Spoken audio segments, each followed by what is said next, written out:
Meron pong mga senatorial candidates na nagpo-propose na mabalik po yung kapangyarihan ng NFA sa pagbili ng bigas po.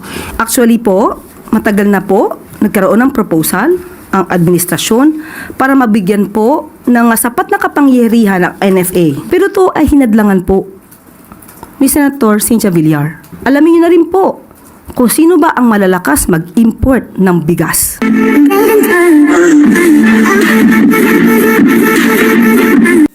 Ann Soberano, Bombo Radio. Good afternoon, Yusek. Reaction lang po from the palace. Last week kasi, matapos pong inendorso ni Vice President Sara si Senator Amy Marcos, naglabas din po ng pahayag si dating presidential spokesperson Harry Roque at sinabing batay sa isang magazine ay may report daw talaga na gumagamit ng illegal na droga ang Pangulo. Kaya hinamon ni Roque ang senadora na patunayan na gumagamit nga talaga ng illegal drugs ang Pangulo dahil imposible po daw na walang alam dahil kapatid niya po ito. Thank you. Unang-una po, si Atty. Harry Roque ay lumalabas na ngayon bilang isang fake news peddler. Siya po ang sinasabing nagpakalat ng isang fake pulveron video at ngayong wala pa siyang napapatunayan at wala siyang ebidensya. Kahit na nga yung kanyang mga ebidensya sa Quadcom ay hindi pa rin niya napapatunayan. Ngayon ay maghahanap pa siya ng tulong para makapagbigay ng ebidensya. Sila po ang nagsasabi ng ganitong mga klaseng akusasyon, hindi niya nakakailanganin ng tulong kung meron po siyang ebidensya. May mensahe po ba kayo sa mga ginagawa ni dating presidential spokesperson Roque? Ano po yung mensahe niyo sa kanya? Go home. Thank you po. Eden Santos, Net 25. Yusek, good morning po. Wala po bang plano ang Marcos administration na humingi po ng tulong sa Interpol para maaresto sina Attorney Harry Roque at Maharlika na sinasabi niyo pong sila yung nagpapakalat ng fake news regarding dun sa Polvoron video para po, since meron naman po tayong maigting na cooperation sa Interpol para naman po, sabi niyo nga, makabalik din sila dito para harapin yung kaso na isinampa po sa kanila inciting to sedition, if I'm not mistaken. Wala po tayong sinasabi na ang nagpakalat po ng fake pulveron video ay si Atty. Harry Roque. Siya po mismo ang nagsabi nito sa isang maisog rally sa Vancouver. At hindi rin po tayo ang nagsabi nito, kundi yung isang vlogger na si Pebbles Cunanan. Pero ito na may base sa kanyang mga sinabi sa kanyang talumpati sa maisog rally. Sa ngayon po, nakipag-usap po tayo sa DOJ at wala pa pong nasasabing naisa pang kaso sa korte. So wala pa po itong lumalabas na warrant of arrest issued by the court. So hindi pa po natin kakailanganin kung ano man po ang hihinging tulong mula sa Interpol. At hahayaan po muna natin ang DOJ sa kanila magiging action patungkol po dito. But as of the moment po, wala pa pong anumang update patungkol dyan. Bakit po wala pang naisasampang kaso? Well, in fact, ang NBI po ay nagsabi na yung mga fake news peddlers na nasa bansa at nasa ibang bansa ay kanilang aarestuhin. Medyo nagkakaroon po ba ng delay sa pag-file ng kaso laban sa kanila or hindi pa rin po ganon ka bigat or kaano yung ebidensya para sila po ay masampa ng kaso? Ang bigat po ng ebidensya ay makikita nyo naman po sa kanilang mga sinasabi. Ito po ang kaibahan siguro ng ating administrasyon sa kasalukuyang administrasyon. Binibigyan po natin ang bawat suspect or respondents ng due process. Kailangan po nilang ma-enjoy, kailangan din po nilang ma-enjoy this right to due process. Hindi po ito basta-basta maghuhusga. Kailangan po itong dinggin, bigyan po sila ng karapatan na sumagot, mag-file ng kanilang counter affidavits. Doon na lang po sa last question po yung pagpapatawag po ng meeting ni Pangulong Marcos sa iba't ibang head of agencies na para pag-usapan yung fake news at tila ito po ba ay nagbigay ng pagkabahala sa Pangulo yung pagsadsad po ng kanyang ratings kaya po nagkaroon ng ganitong pagpupulong. Hindi po nabahala ang Pangulo sa anumang rating sa survey. Sabi natin kanina, ang Pangulo kahit anuman ang rating, mataas, mababa, magpapatuloy siya sa kanyang trabaho. Hindi po siya mapapahinto ng anumang survey.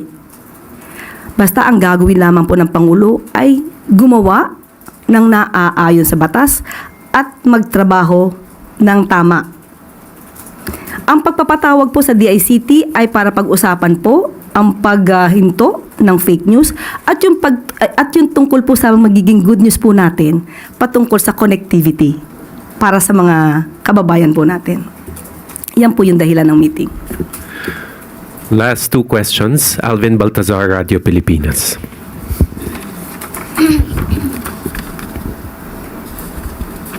Yusek, any update po doon sa dapat sana ay meeting ni Secretary Frederick Go sa US Trade Representative para ma-negotiate yung free trade agreement between the Philippines and the US. Yes. Nagkausap po kami kaninang umaga at sinabi po niya na ang kanilang plano na pagpunta po sa US ay first week of May. At sa kasalukuyan po ay nagkakaroon pa rin po ng meeting ang economic team para po ito malamang na ilalahad nila sa kanilang pagpupulong sa darating na Mayo. Are we hopeful, Yusek, na magiging maganda yung resulta ng gagawing pagbiyahe ni Secretary Go? We should always be hopeful. Dahil ang mundo natin at ang bansa natin ay hindi kulay itim. Salamat po, Yusek. Finally, Sam Medinilla, Business Mirror.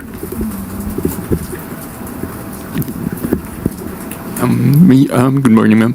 Meron pong mga senatorial candidates na nagpo-propose na mabalik po yung kapangyarihan ng NFA sa pagbili ng bigas po. Meron na po bang proposal yung economic managers or economic team pagdating doon sa legislation para ma-implement yung proposal na yun? Actually po, matagal na po nagkaroon ng proposal ang administrasyon para mabigyan po ng sapat na kapangyarihan ng NFA. Gusto natin ipabatid na kapag po nabigyan natin ang karapatan ng NFA na makapagbenta ng diretsyo sa taong bayan at makontrol ang presyo ng bigas, hindi po tataas ng ganito ang presyo ng bigas.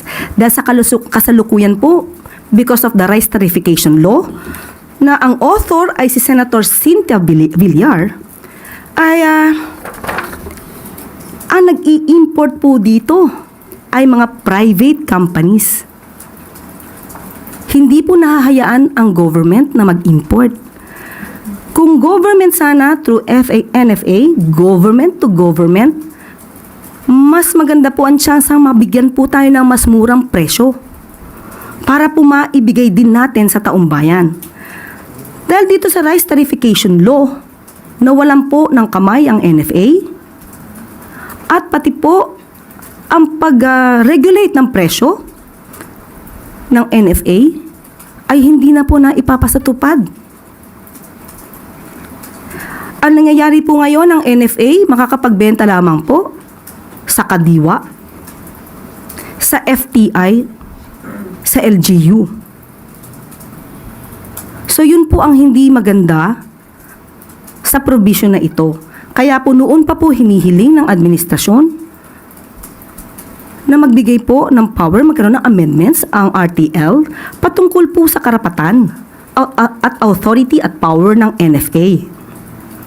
Pero ito ay hinadlangan po ni Senator Cynthia Villar. So kayo na po ang mag-research kung paano ba napapakinabangan ng mga importers. Alamin niyo na rin po kung sino ba ang malalakas mag-import ng bigas. Thank you, Yusek. Follow-up question lang po. May mga lawmakers na po kayang nakipag-coordinate sa Malacanang para i-push yung legislation nun? At kailan po kaya balak ng Palas na i-push yung legislation? Sa 19 Congress or sa next Congress? Malamang sa next Congress na po kasi magkakaroon muli.